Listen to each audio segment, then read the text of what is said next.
લગભગ સરખા એટલે કે સમાનાર્થી શબ્દ એક શબ્દના જુદા જુદા અર્થ ઘણા બધા અર્થ થતા આવે છે. આ ટીએલએમ અને કાથી શબ્દનું છે. આનાથી આપણે નવા શબ્દો પણ જાણવાના અને સમજવાના. ઝાલરટાણું, ગોધુલી, સંધ્યા, સાંજ. હિંચકો, ખાટ, હિંડોળો, ઝૂલો. ફૂલ, ગુલ, કુસુમ, સુમન અને પુષ્પ. તો ફૂલ છે એને પુષ્પ કહેવાય એ આપણને ખબર છે, પણ કુસુમ અને સુમન શબ્દ છે એ આપણા માટે કેવા છે? નવા છે. તો ફૂલને કુસુમ પણ કહેવાય, ગુલ પણ કહેવાય અને સુમન પણ કહેવાય.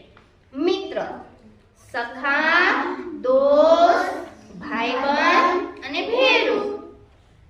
ઘર, આવાસ, સદન, ગૃહ અને નિવાસ. તો ઘર છે એને સદન પણ કહેવાય અને નિવાસ પણ કહેવાય. વરસાદ, મેહુલો, વર્ષા અને મેઘ. અરણ્ય, કાનન, રાન અને વન. તો જંગલ છે એને રાન પણ કહેવાય અને કાનન પણ કહેવાય.